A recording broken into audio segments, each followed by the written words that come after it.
Bueno, mientras Jordi va preparando,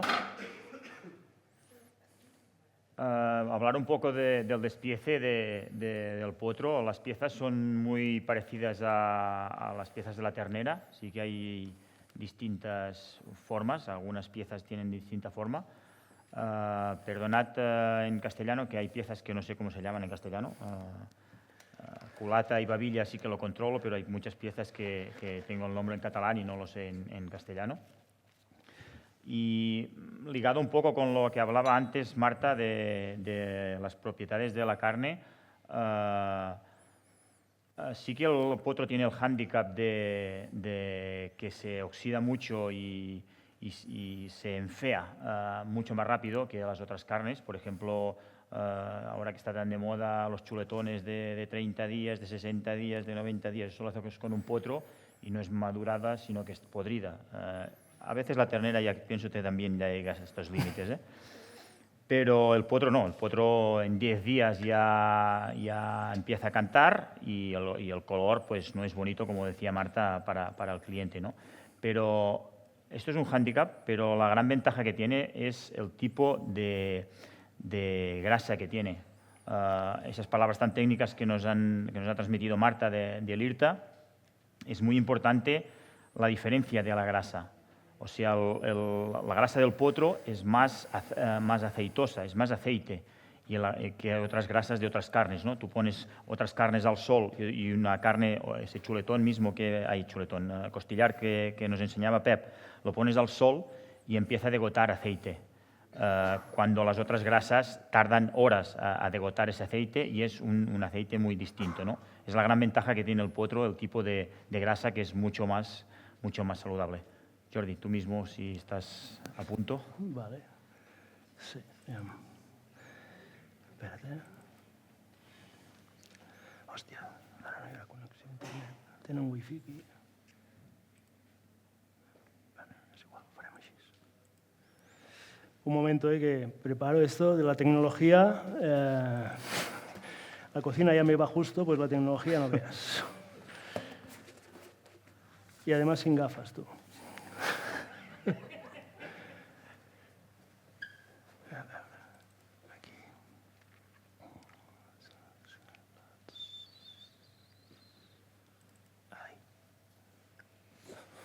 Bueno, más o menos.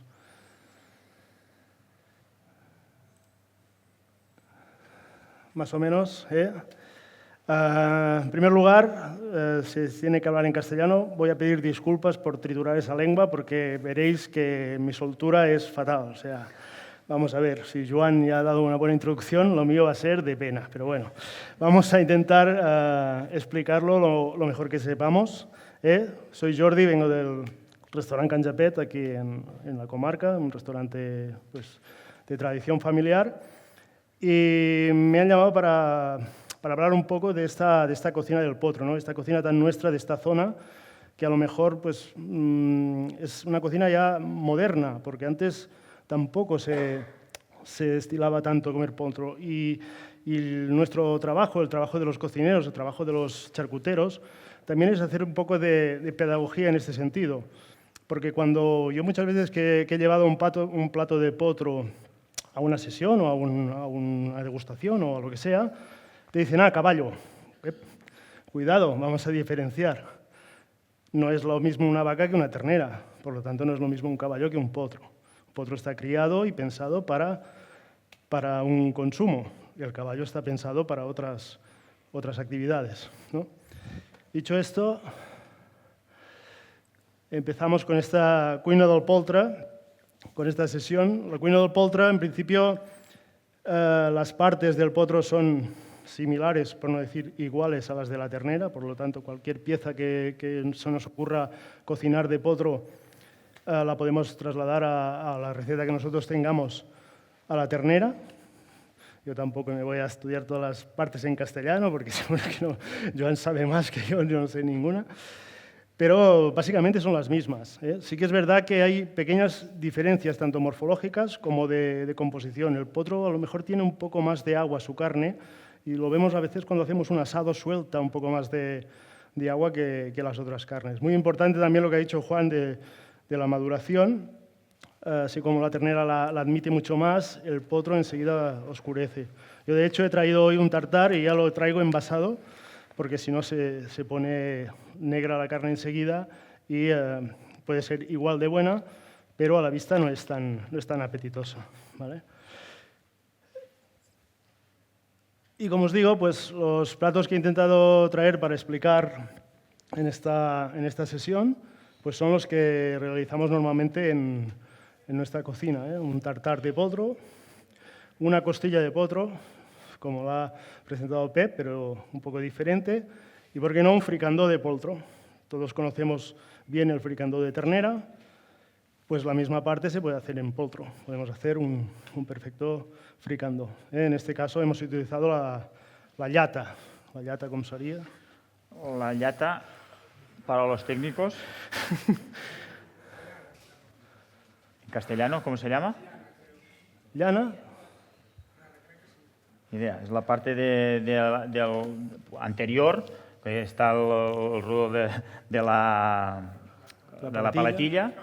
Sí, que está pegada a la culata de la paletilla, que hay la pieza de bistec de la paletilla, pues está enganchada con la llata y el rudo, que son las dos piezas estas pequeñas que hay enganchadas con la culata de la espalda. Vale, es una parte muy similar a la de la ternera, por no decir prácticamente igual, y los procesos de cocción y tratamiento pues son prácticamente iguales. A lo mejor cuece un poco antes, pero cogido en pinzas, porque tampoco. Para la primera elaboración que yo tenía preparada y pensada es un tartar de poltro, donde vamos a apreciar pues todo el sabor del potro en esta carne, una carne cruda pero macerada, como un tartar que podríamos hacer de ternera perfectamente. Y un poco cogiendo el hilo que ha apuntado Pep, que me ha tendido la alfombra y me ha ido de lujo, nosotros lo hacemos en esta presentación. O sea, ya es diferente. Es diferente a comer un tartar con el típico enmoldado, ponerlo en un molde con unas tostaditas, que eso es muy respetable y está muy bien, y lo hace pues mucha gente. Pues vamos a darle esa vuelta, vamos a coger un brioche o un pan de Frankfurt y vamos a rellenarle de este tartar, ¿no? Para hacerlo, pues sencillamente, muy fácil. Cogemos Para hacerlo utilizamos nosotros el filete o el solomillo, ¿no? Os digo en castellano. Solomillo. ¿Vale? El solomillo de potro es como el de ternera, es una de las partes pues, más nobles, más tiernas que podemos elaborar, y en la elaboración en crudo pues nos va perfecto, ¿no? Nada, importante sí, a cuchillo. Olvidémonos ya de pasar las carnes por las máquinas para que nos queden tan finas, tan gomosas, que al final se pierde un poco la grasa. A nosotros nos gusta también cortarlo un poquito, que no sea muy, muy, muy picado, que se encuentre un poco a la mordienda ese gusto del potro, ¿vale? Ahora espero no cortarme, porque esto del directo es difícil, pero bueno, nada, cortaríamos.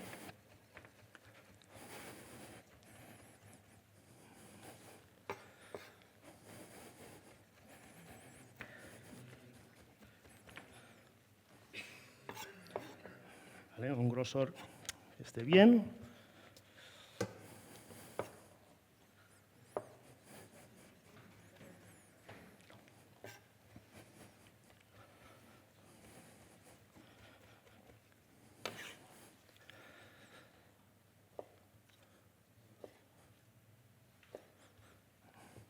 Lo podía traer cortado, pero he preferido no hacerlo porque cuando más lo manipulamos, pues también, evidentemente, más se oxida y más se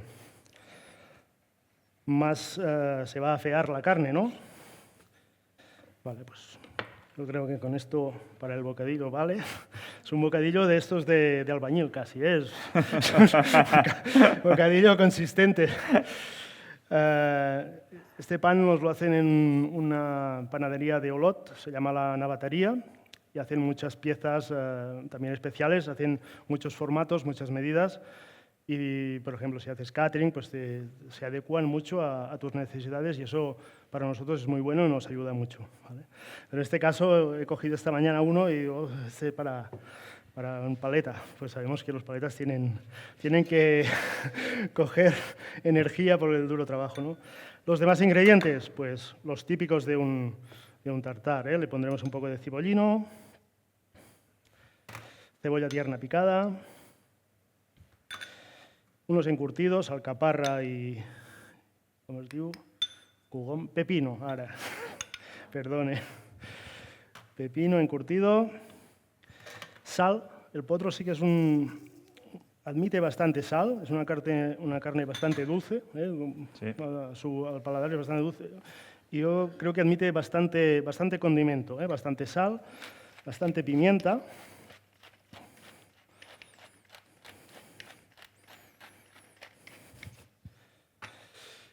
Y lo típico de los tartars, pues vamos a esta salsa Yorkshire, salsa Perrins más conocida.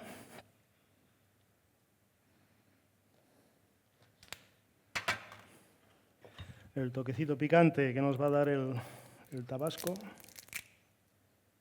Esto ya a gusto de cada uno. Y como no, un buen aceite de oliva virgen extra. Si este es Girona Excel·lent, mejor, ¿no, Pep?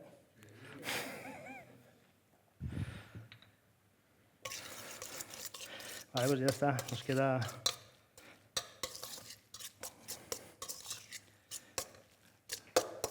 eso. Un poquito más de aceite para que quede un poco más amoroso a nuestro gusto. Vale, y ahora ya vamos a este emplatado, un poco diferente, un emplatado también moderno. Ahora está muy de moda estos lobster rolls o estos panes con estos bollos con una carne o un pescado. Y por qué no, pues hacerlo un poco más atractivo para nuestros clientes. En definitiva, que...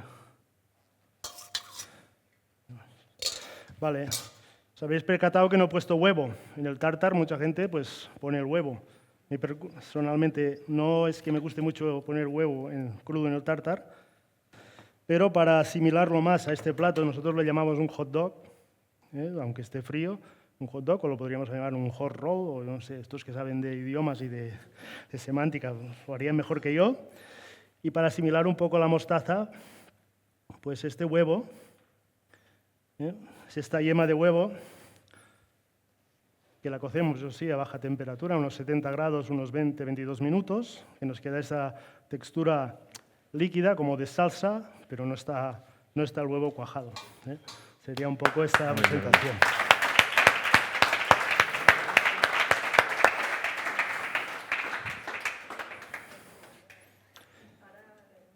Bueno, espero que después lo podamos degustar y...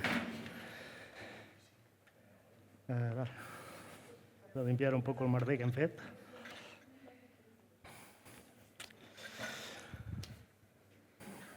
¿Segueixo? Sí. Bueno, pues siguiendo un poco ya con la cocina, estas partes del potro, yo también me he apuntado el costillar del potro. Ya nos va a mostrar aquí la zona. Aquí veis, toda la parte que nos ha enseñado antes Pep y ahora que tiene Jordi aquí, pues esto es toda la parte, esto es el entrecot y se cortan las costillas a la medida del entrecot y después todo lo que queda, la falda, que supongo que se llama falda igual, que es todo el abdomen, digamos, que hay 2 o 3 capas que se pueden pelar y esta es la parte que tiene, doncs, como podéis ver, todas las costillas. El potro tiene 18 costillas. Hay gente que corta a la quinta, yo corto a la cuarta y después te quedan las otras costillas hasta la de atrás, que es muy cortita y es la parte que ha usado Jordi para hacer esto. Exacto. Sería otra manera de aprovechar el churrasco, ¿no? Aquí, perdón un momento, Jordi. Sí. Aquí es muy importante el tema del engorde. Nosotros, en nuestro caso, sacrificamos potros que como máximo hacen 260, 270 kilos en canal. Lo que nos va mejor es 250, 230, 250. Si el potro está muy cebado y está en exceso de grasa, no es como la ternera que va engordando. El potro, la grasa se come el magro Y si este potro estuviera cebado para ir a Italia, por ejemplo, la mitad del churrasco, la mitad del costillar, lo tendríamos que tirar porque sería casi todo grasa. Y te encuentras con 2-3 centímetros de grasa y milímetros de magro, casi el grueso del hueso. Y para nosotros hemos encontrado que para la gente lo que podemos comercializar aquí o para hacer estos platos como nos presenta Jordi, pues nos van mejor potros de 250 kilos en su punto de grasa que no canales excesivamente grasas que después para hacer esto yo creo que no lo podrías hacer porque habría más grasa que magro. Sí, muy bien. Pues lo que comentaba es como la parte que comercializaríamos como churrasco, pero lo hacemos entera. Y me ha gustado mucho la presentación que ha hecho Pep del costillar cocido así en esas brasas. Que tiene que estar riquísimo, lo que evidentemente tienes que tener tu tiempo y sus horas, porque eso tiene que ir cocinando para que llegue a esa temperatura que nos comentaba Pep y sea una carne, pues la verdad que muy, muy tierna, muy jugosa, ¿eh? ¿Cómo lo hemos hecho nosotros? Lo hemos cocinado entero, la partimos por la mitad, pero el costillar es una cosa así, más o menos, todo entero. Tiene una parte más fina, que es la parte esta de atrás, y una parte más gruesa. También nos va bien partirla para que habrá pequeñas diferencias en el tiempo de cocción. La más gruesa cocerá un poco, le faltará un poco más de cocción que la parte más fina. Y la hacemos como un poco, ha comentado Pep lo del jarret, ¿vale? Está intentando emular a esta cocción a baja temperatura, pero no teniendo que estar tanto tiempo cocinando en el horno. Lo salpimentamos, le ponemos unos ajos, unas especias, sal y pimienta. Bien. Le damos la vuelta y por la parte de arriba sí que lo embadurnamos bien con sal, pimienta, pimentón dulce y un poco de aceite de oliva, también bien embadurnado, ¿vale? Siguiente, pues lo envolvemos en este papel de aluminio y lo ponemos a 170 grados al horno, unas 2 horas y media, 3. Eso ya también depende un poco de la pieza, ¿no? A veces, según qué animal, a veces ves que te cuece un poco antes, a veces le cuesta un poquito más. Y estas 2 horas y media serían más por la parte más estrecha, la parte más ancha, casi es media horita, 20 minutos, media horita más de cocción para que nos quede ya bien tierno. Me gusta poner un poco de agua en la bandeja para que así esos jugos que vaya soltando pues tampoco se quemen y los podamos aprovechar de vez en cuando para ir rociando encima de la carne. Lo abro. Aquí ya pones agua antes de poner Sí, al horno. antes de al horno, sí. Ahí pongo agua. Si los jugos que van saliendo no se nos queman con la cocción del horno y la puedo aprovechar para ir regando. Incluso a veces si veo que se me queda muy seca le añado un poco más de agua para ir regando. Y esta sería el resultado, ¿no? Ya lo tenemos, pues el costillar ya totalmente cocido, ¿vale? con sus jugos. Luego es muy fácil pues sacarle el hueso. El hueso ya sale pues como nada, porque está ya la carne en su punto.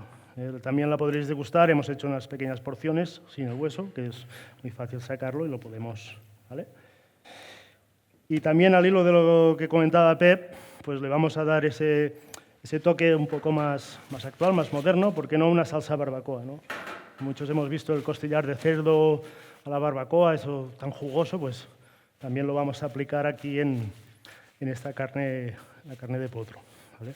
La salsa barbacoa que hacemos casera con cebolla, ajo, un poco de zumo de naranja, vinagre, le ponemos azúcar, sí. Miel, lo dejamos caramelizar bien para que quede todo bien caramelizado. Ponemos salsa de tomate, ketchup y pimentón rojo, dulce, ¿vale? Nos queda esto. A la última parte, antes del pase, lo vamos a lacar un poco con esta salsa y le daremos un sellado final para que coja los sabores de esta salsa barbacoa. Esta sería...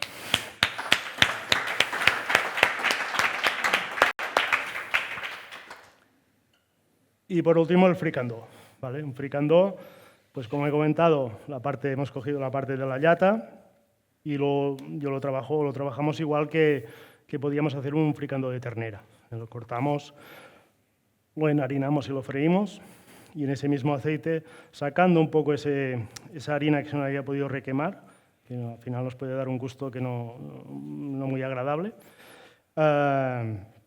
Hacemos un sofrito con cebolla, ajo, zanahorias, un poco de perejil, al final tomate, dejamos reducir en el tomate, añadimos un poco de vino rancio, y nada, y como es muy típico en el fricandó, pues utilizar setas de temporada. En este caso me trajeron bastante llengua de bou, que es esta seta, no sé si la conocéis, pero es una seta que tiene mucha agua, es una seta parecida al rebozuelo, pero con más textura. Tiene bastante agua y suelta mucha agua al cocer, y eso también nos va a ayudar para dar más sabor y más gusto pues, al fricandó. Y a su vez también absorbe bastante los aromas del guiso que estás cociendo. Sería como una patata, ¿vale? Si tú haces unas patatas, absorbe mucho el guiso que estás cociendo y casi son tan buenas las patatas como la carne, ¿no? En este caso no, es más buena la carne que... que si no me pegas. Si no, aquí me echas. Vale, pues he utilizado pues, esta llengua de bou y también lo podréis degustar en esta sesión de cata, ¿vale? Jordi, si quieres explicar un poco la cola, porque tiene un poco de atraco, te hago, porque el último concurso que hicimos por la mañana, almuerzo, ¿es la mañana? Siempre me lío con el almuerzo y la comida. Al almuerzo comimos estofado de potro que nos hizo Eva de un restaurante de Espinavell y Jordi nos hizo la cola de potro para comer y estaba espectacular. Y reservamos dos bolsas para hoy y que nos la van a calentar aquí. Y si quieres explicar un poco cómo haces la cola, porque sí. es tuya, evidentemente. Sí. En la cola no hace falta que os enseñe dónde está la parte de la cola. Sí que es muy distinto a la ternera porque cuesta mucho arrancar el palo de la piel y solo salen bien 3-4 vértebras por atrás, pero aprovechamos 4 o 5 vértebras para adelante, lo que es el trozo de la culata. Cuando casi hasta el final de la culata aprovechamos donde se parte con el entrecot. Y te salen, pues no es muy grande, pero con las 3 de fuera y las 3 de adelante te queda un trozo así y vamos guardando cola para Jordi. Sí, exacto, es lo que iba a comentar. Siempre estamos haciendo todo el rato la similitud con la ternera. En este caso, la ternera se aprovechan muchas más vértebras de lo que es la cola propiamente dicha. En el caso de potro, nos cogen un poco más de esta zona de aquí de la culata, ¿vale? Y esto es también un poco más difícil a la hora de cocinar, porque esta parte cuece un poco antes que lo que es la parte de las vértebras propiamente dicha. Luego tienes que estar sacando esas partes para que todo el conjunto quede más o menos en la misma textura, ¿eh? Nosotros la tratamos igual que tratamos la cua de vedella o el rabo de buey, ¿eh? Cogemos la carne, ellos ya nos la sirven cortada en rodajas, la enharinamos, la freímos y la reservamos en este aceite. Pues podemos hacer lo típico, ¿no? El sofrito de cebolla, la cuina catalana, comença amb una ceba y acaba amb una picada. Això está claro. Todos siempre vamos igual. Hacemos el sofrito con cebolla, zanahoria, puerro, un poquito de tomate, vino rancio que no falte, lo dejamos reducir y aquí volvemos a incorporar la carne y la dejamos este chup-chup de también unas 2-3 horitas a fuego muy lento. Como he comentado, esta parte de aquí de la culata cuece un poco antes y tienes que irla sacando para que no te quede muy estillosa. La parte más de la vértebra tiene un poco más de colágeno y admite un poco más de cocción, igual como sería el rabo de buey o el rabo de ternera. Nosotros hacemos así y acabamos, evidentemente, con la picada. Bueno, también podremos degustarla hoy.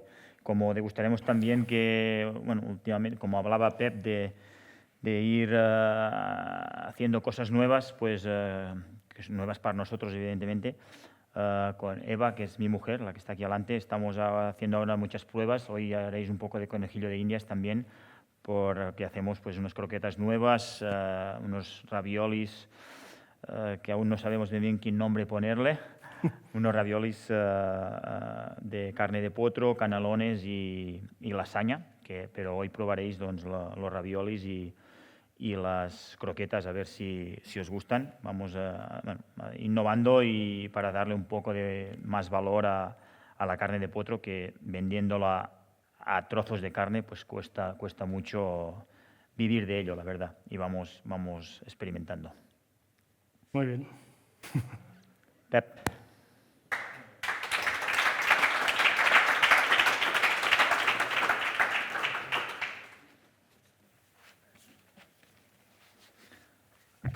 Ahora hablaremos de sardinas, que a Pep le gusta mucho hablar de sardinas.